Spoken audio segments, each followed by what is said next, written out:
Hey guys, and welcome to my first ever roguelike tier list. I am going to be only ranking the games that I played in 2025. And if you click this video because you saw the thumbnail and you're like, what are these guys' rankings? Congrats, you have been successively rage baited and clickbaited. Gotcha, and with that, let's get right into the video. Alright, so Hades 2. I'm going to go ahead and throw that in A tier, man. So I will say, I love this game. This game is great. But I fell behind on all the updates so much that when I came back to it, it truly felt like a chore playing the game. So I didn't get to enjoy it as much as I should have. I love the combat. The gameplay is amazing. The art style, beautiful, immaculate. But the grind for items in that game, for upgrades in that game, was so daunting. I just never completed the game. But it's still A tier because of everything else. The core fundamental of this game is so great that I would feel like I'm robbing the game if I did not rank it as high as I am right now. Now, the next one, a love child, a baby of mine actually in this game. Enter the Gungeon. Yeah, it's in B tier. It's in B tier. Man, what can I say? I'm not a bullet hell guy. But what a game. I cannot believe it took me this long to play this game. Because this game's kind of old, and it took me a very long time to ever try it out. This game has some of the best gunplay I've played in any game this year. I've played a lot of games with shooters. I play a lot of shooters. And Enter the Gungeon still has some of the best gunplay and unique gunplay I've had all year.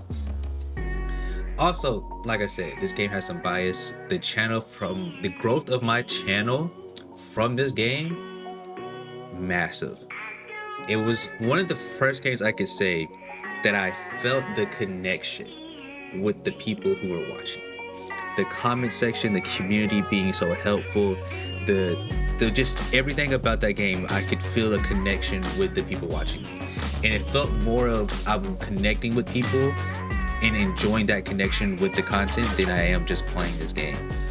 But to the game, man, no matter how stressful this game got, no matter how many times I died to a stupid trap, as you know, Juke in traps aren't the best friends. He falls into all of them. He walks into them, he doesn't pay attention, all that stuff, right? It didn't matter what happened. No matter how I died, this game made me want to go again and again and again. It's so good. But let's get into Monster Train 2. I adore this game. I love this game so much. I do not show many deck builders on the channel. I think the only thing I ever showed on this channel that was deck builder was deck tamer. I will definitely plan on increasing this next year with Slay the Spire 2 coming out. But back to Monster Train 2. This game is amazing. It's so good. It checks all the boxes for a good deck builder. There's so much creative freedom when it comes to building a deck. There's so many different playstyles, so many diverse decks.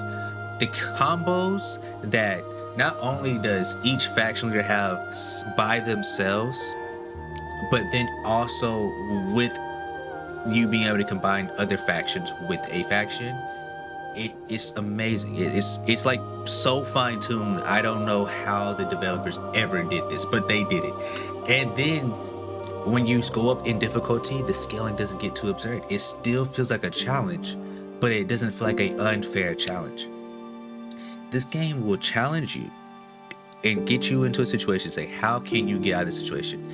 And 9 times out of 10, you can figure it out. Every time you load this game up, there's a chance that a unit that you thought was meh and bad can become your most busted unit in your next run because of how good it is. This game has it all. And I can't stress how much I adore this game. Now, on to Astral Ascent. We're gonna toss that bad boy in there. I look, listen, look, and listen. If you have not played this game, you need to go play it. Because as this thumbnail says, it is a hidden gem. Quite frankly, some of my favorite combat I played all year. Once you get in a groove in this game, once you get strong in this game, once you learn your combos, once you start air dashing, and once you start juggling enemies in the air, using them to reset your jumps, oh, it's like a flow state that you can't top. It is great. The combat is amazing. The art style, great. It makes you feel like you are the actual villain in this game. You are the unstoppable deity in this game. Doesn't matter who you're going against, okay? And for the combat alone, I recommend anybody who has not played this game, play it right now. Go buy Astral Ascent and play it and come back and tell me how good it was, okay? It has everything. If you like lore, it has it. If you are a music junkie, oh, it has it. It has the music that you want, brother and sisters. Let me tell you, when you sit down, everywhere you go, the music fits the vibe of the area. The music fits the vibe of the boss you're fighting. You just have to go play this game. I promise you, you just have to go play this game. Now, Dead Cells. Come on now. Where else would Dead Cells land? Once again, we talked about bias. We talked about bias towards Enter the Gungeon. Dead Cells? You want to talk about growth and connection of this channel? DC takes the cake. It is a phenomenal roguelike. Like, the smoothest combat you could ever experience in a video game. I can't stress this enough. The combat is so fluid. You know when you miss it. You know when you click the input too much. You know when you misclick. You know when you mistime your parry or your roll. It's so tight. The combat is so tight. Now, the community of this game, it legitimately turned this game from a unenjoyable experience to where I felt like this game was too difficult for anybody to enjoy, and I couldn't even understand how somebody could say, I love Dead Cells. To me, loving Dead Cells, loving the combat, pushing through all the difficulties, and saying this game takes the cake. This game is legitimately the best game I've played this year in terms of roguelikes. Like, this game is gonna be the only time where I actually try to put the tiers in order. No other tier is in order. Dead Cells is the best. It's so good. Without your guys' help, I couldn't even say this. And that's what I mean by, like, there's bias towards my ranking, but also the game is still good. The game is still phenomenal. But the community around the game raises the bar like from here to like here. It's insane how much this game just grows off of that, okay? One of my biggest highlights of the year is legitimately beating 5BC on stream. It was the most hype experience I've ever had. It was so fun. The build was crazy, and the support in that chat was greatness. If you have not played Dead Cells yet, I don't know what you're doing, and you 1000% need to go play it. The dark horse here, I believe, would be Shape of Dreams. We're gonna throw that bad boy also in the A tier, okay? Shape of Dreams is just fun and adrenaline mixed together, put in a bottle, and said, here, play me right now, okay, guys? There's so much build diversity, so much variety in each build. Every character plays different. They all have their own unique playstyle. We have a tanky character that takes damage to then burst out more damage. We have a character who literally wants to play around not getting hit and building up super combos. We have a character that's literally playing EI sword draws the entire game, trying to build a one-hit and quit build. We have a character who tells you risk reward of sacrificing your own health bar to do big, meaty damage is so addictive. It is so fun. The balance in this game makes no sense. And for people who play RPGs, you'll understand what I mean by this terminology. But the builder spender gameplay in this game works. It doesn't really work too much well in ARPGs, but that's a different point for a different day. But in Shape of Dreams, building up something to make your next attack even stronger, it works so well. It flows so perfect. You just need to play this game. You just need to play this game. The game wants you to break it. But then even if you break it, there can still be that semblance of a challenge, which to me is beautiful, especially for a roguelike, because roguelikes always want you to break it. But roguelikes don't also give you the tools to keep it entertaining after you break it sometimes. And this game does that very well. The only downside I have to Shape of Dreams, where this could have been S tier, is the grind of this game. If I'm going to complain about the grind in Hades 2, Shape of Dreams has a bad grind as well. Especially when it first came out, the grind was unbearable. But you still need to go play Shape of Dreams.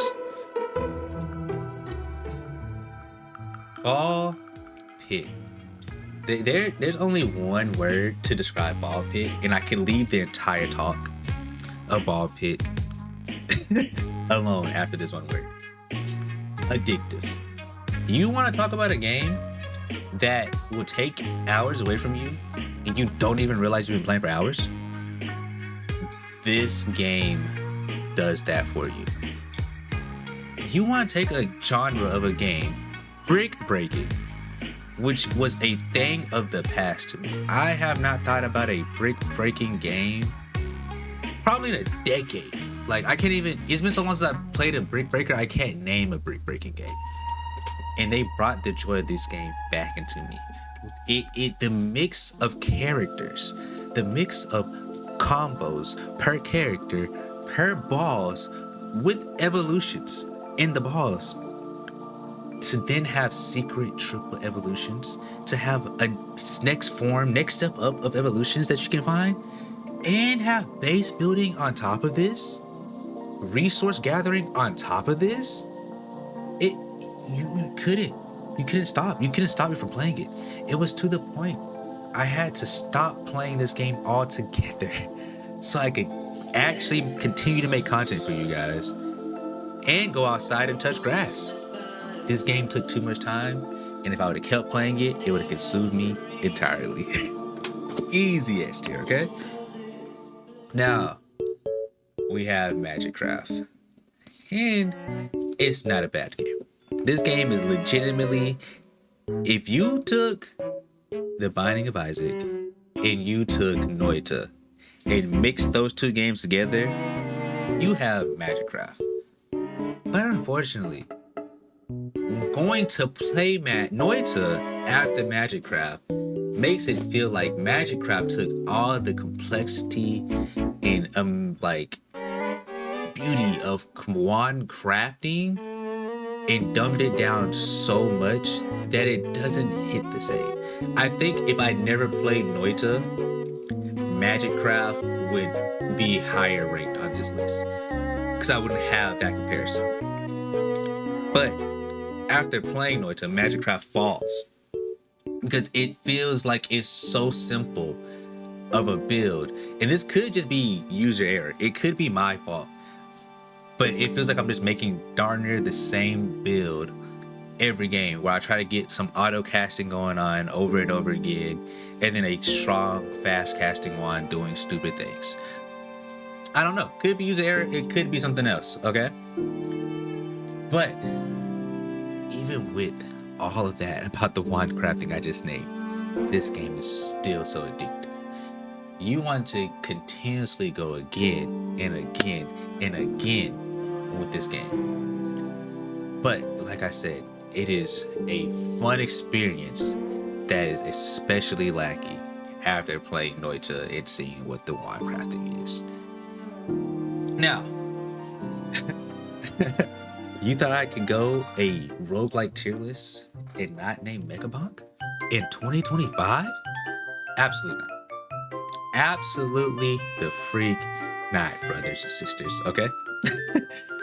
Mega Bonk is literally, I think, the fastest game I've ever collected 10 plus hours on.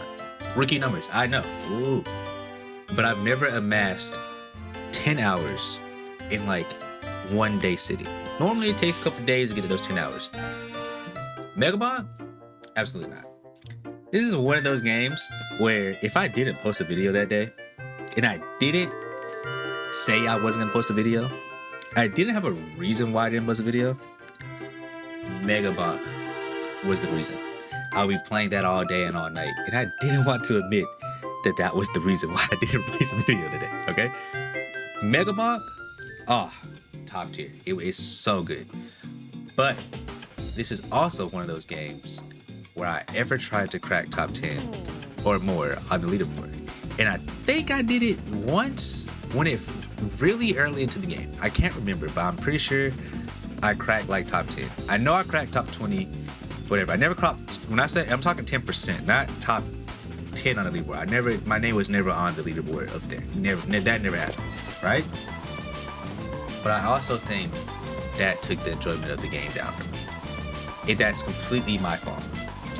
I think I would play the game and consistently just die over and over and reset over and over, trying to get an ideal start so I could have a crazy ending to the gameplay. That, for content purposes, that it ruined the game somewhat for me, because it turned away from just me having a pure, fun, enjoyable time to a content farming chore of a game. It made it where instead of me just enjoying the game for the game, I am trying my hardest to get everything to go perfect so I can then crack a arbitrary number that can change at any point, literally the second after I play. And so if I would have played this game more casually and just had to try to have fun with it, I believe this game would be rated much more higher than me. It'd been a much more enjoyable experience for me. Now, last but not least, we have Noita. This game, once again, definitely has some bias behind it.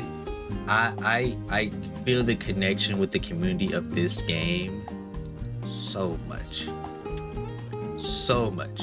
I believe, besides my Silent Hill 2 streams, Noita had the most viewer count of my streams ever. The community of Noita is so helpful. There's never been a condescending or negative comment about this game. Whenever somebody comments something, even if they're roasting me, it's out of laughter and also relatability. They're like, I've also experienced this before, or even if I haven't experienced it, welcome to Noita, buddy. You just got Noita. You know what I'm saying? This community is so helpful, and it makes me love playing this game. Because once again, this was a game where I literally couldn't get out of the first area. I didn't even know what get out of the first area meant. I never saw the Holy Mountain the like 3 hours I played this game. Death, game over is all I saw. Hence why you see the thumbnail of the game over up there, because that's all I saw. This is the game over is the screen you must get used to while playing Noita. For me, this game feels more like a journey. This game is the One Piece of video games, okay? That's a crazy analogy, but just hear me out. Just hear me out. Because you could also say there's other games to other people that's the One Piece of gaming. But for me, this is the One Piece of gaming, okay? The journey, the long haul, the secrets. There's so much in this game. Every time you open it up, there's a chance to find something new. No matter how many hours. There's things that the people who are helping me, who has thousands, hundreds of hours, that saw me play the game and like, I've never even thought of this, and I've never tried it, and I've never seen it. There's things with people who had thousands of hours that are saying, I've never seen this interaction. I've yet to see this spell. This game has it all. You literally could spend years and never catch up to this game because the devs aren't even, I don't think the devs are updating anymore when it comes down to adding new stuff. But there's still things that people who've been playing since day one have yet to discover. Just like One Piece. There's still lore in One Piece people have yet to discover, okay? The wand crafting. Oh, brother. The wand crafting. It is so satisfying. Nothing can come close to the power you feel when the wand you built does exactly what you thought it would. When you build your first successfully strong wand, you feel like a god. And then you think that wand could never get better. But then you add or remove something from that wand and somehow it becomes substantially better than before. And then you feel like nothing can stop you. But then you remember you're playing Noita. And you can go from this. So I could probably just do this and make this one disgusting mode. Cause it's not like that. It's going to kill something bad. To this. I hate this game. I hate this game. I hate this game. I hate this game. I hate this game. Oh, I'm done. No, I'm done. No, I'm done. I'm actually done. I'm not playing it. In a blink of an eye. And guys, thank you all for the love and support you have shown me this year with my content. I hope you all have a great New Year's Eve / New Year's Day. Be safe. And as always, don't forget to like, comment, subscribe. And I'll catch y'all in 2026. See ya.